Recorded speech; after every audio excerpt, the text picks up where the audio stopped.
햇살의 책장. 오늘 가져온 책은 9번째 지능입니다. KBS 수요기획에서 방송되었던 화제의 다큐멘터리 세상을 바꾸는 9번째 지능을 풀어낸 책입니다. 지은이는 제작팀의 이소윤, 이진주 님이시고 하버드대 교육대학원 교수 조세핀 김 님이 감수를 맡으셨습니다. 같은 재능을 가진 두 사람이 전혀 다른 삶을 사는 경우를 보셨나요? 독일의 대문호 괴테, 히틀러의 선정관이자 선동가였던 괴벨스. 이 둘은 천재적인 언어 지능을 타고났다고 평가받는데요. 그러나 한 사람은 위대한 문학가, 다른 한 사람은 희대의 살인마로 역사에 남게 되었습니다. 이 차이는 대체 어디서 오는 걸까요? 네, 이미 짐작하셨겠지만 책의 제목인 9번째 지능의 차이라는 의견이 있습니다. 그렇다면 도대체 9번째 지능이란 무엇일까요? 지능이라고 하면 예전에는 흔히 IQ를 떠올렸었는데요.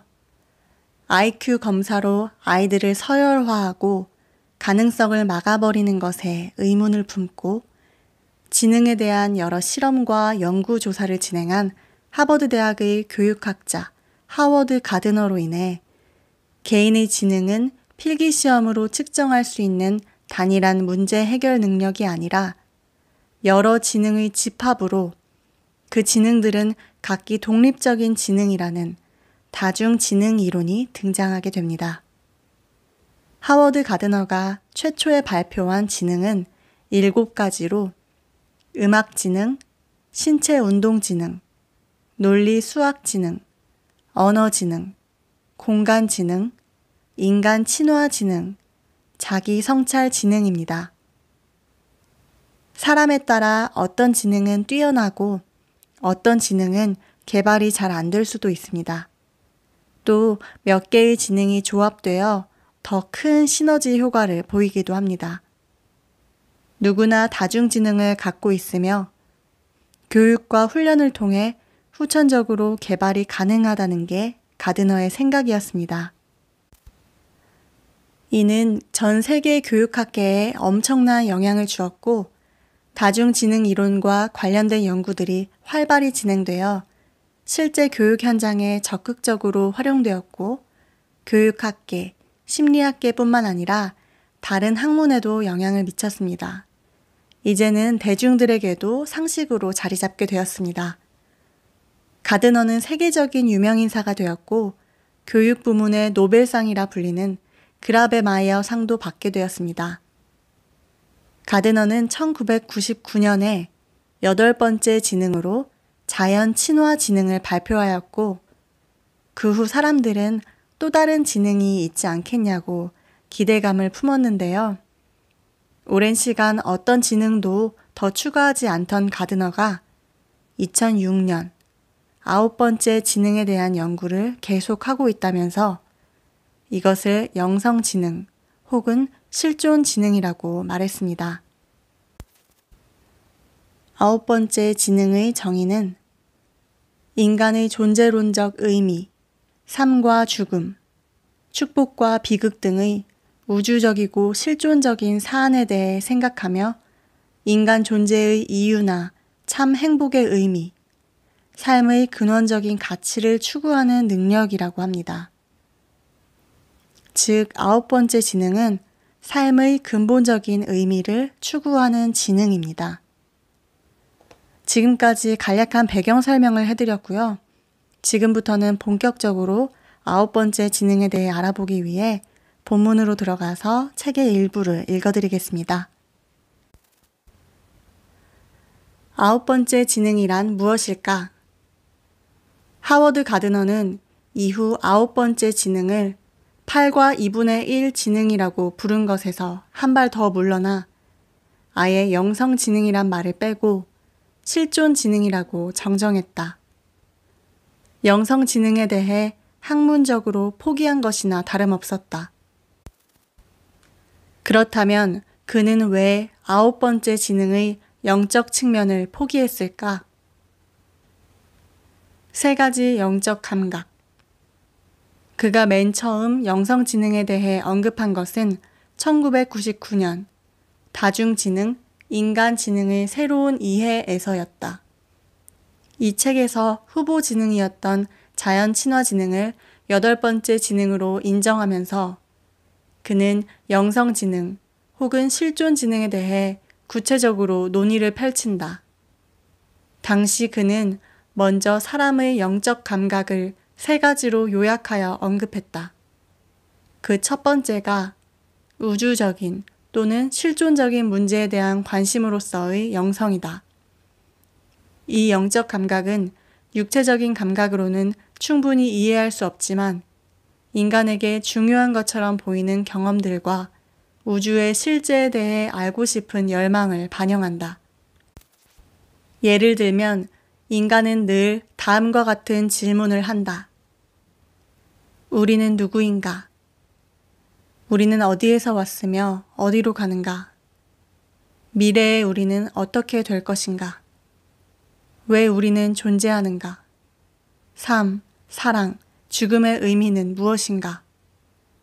우리의 이해 밖에 존재하는 신과 우리와의 관계, 그 본질은 무엇인가? 9번째 지능이 뛰어난 사람은 이런 주제에 대해 남다른 사색을 함으로써 탁월한 영적 통찰력을 갖게 된다고 한다. 둘째는 존재 상태에 도달하는 능력으로서의 영성이다. 지식에는 두 가지 전통적인 의미, 즉 무엇을 할 줄 아는 것에 대한 지식과 무엇 자체에 대한 지식이 있다. 일반적으로는 이 두 가지를 굳이 분리해야 할 필요가 없지만 영적 영역에서는 두 가지가 엄연히 다른 것이기에 분명히 구분을 해야 한다. 전자는 심령술사, 요가 수행자, 참선가처럼 영적이다라고 평가되는 상태에 도달하는 것을 말한다. 후자의 경우는 그런 상태 너머에 궁극의 영적 진리가 있다고 믿는 것이다. 가드너는 이럴 경우 지능의 영역을 떠나 교리의 영역으로 들어간다고 말한다. 즉, 인지 연구의 한계를 벗어나는 것이다. 셋째는 다른 사람에게 끼치는 영향으로서의 영성이다.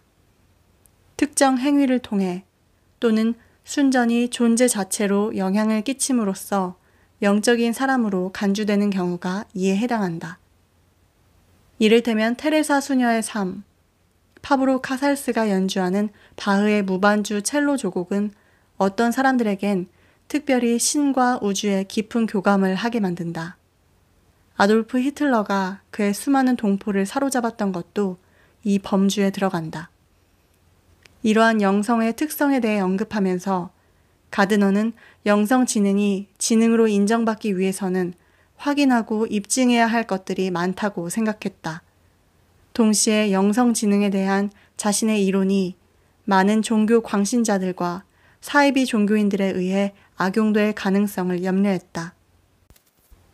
그럼에도 가드너는 이 9번째 지능의 가능성을 완전히 포기하지는 않았다. 그는 무엇보다 실존 지능이 지능이 될 수 있는 증거들을 제시했다. 실존 지능은 광범위한 영성 개념 중 가장 명확한 인지적 요소로 여겨지는 궁극적인 문제들에 관심을 갖는 지능이기 때문이었다. 삶의 가치를 추구하는 지능. 가드너가 말한 실존 지능의 핵심은 우주에서 자기 자신의 위치를 알아내는 능력이다. 즉, 삶의 의미나 죽음의 의미, 신체적, 심리적 세계의 궁극적인 운명에 대해 관심을 갖는 것, 또는 다른 사람을 사랑하고 예술작품에 몰두하는 것 등 모든 실존적 양태에서 자신의 위치를 파악하는 본능적인 능력을 말한다. 가드너에 따르면 실존적인 능력은 언어 능력처럼 인류 특유의 특질이며 우리를 다른 종들과 구분하는 하나의 영역이다. 인지 연구의 한계를 초월하고 광범위하게 정의되는 영적 지능에 대해 조심스러운 입장을 밝혔지만 그는 영적인 능력 중 가장 명확한 인지적 요소로 여겨지는 실존 지능을 중심으로 9번째 다중 지능에 대한 입장을 정리했다. 그러나 논란의 여지가 많은 탓에 아직 실존 지능을 최종적으로 다중 지능 목록에 추가하지는 않았다. 경험적인 심리학적 근거가 희박하며 무엇보다 앞서 발표한 7개의 다중 지능에서는 뇌의 어느 부위에서 지능들이 발현되는지가 생물학적으로 구체적으로 밝혀진 데 반해 후기에 발표된 8번째 지능인 자연 친화 지능과 9번째 지능인 영적 실존 지능은 우리 뇌의 어느 부분과 관련이 있는지 아직 확실히 밝혀지지 않았다는 것이 결정적인 이유였다. 물론 두 지능 모두 가장 늦게 발견돼 충분히 연구되지 못한 측면도 있다. 하지만 자연 친화 지능의 경우 뇌 손상을 입은 어떤 사람들이 무생물을 구분하고 명명하는 능력은 그대로인데 살아있는 생물은 제대로 구분하지 못한다는 연구 결과가 나왔다. 이로써 자연 친화 지능은 뇌 안에 존재한다는 사실이 밝혀짐으로써 8번째 지능으로 인정을 받았다. 9번째 실존 지능은 그 위치가 아직 밝혀지지 않고 있다. 그래서 가드너는 실존 지능에 대해서만큼은 독립된 지능일 가능성은 매우 크지만 아직 경험적 생물학적 증거를 더 보완해야 하는 단계에 있다는 이유로 8과 2분의 1 지능으로 표현한 것이다.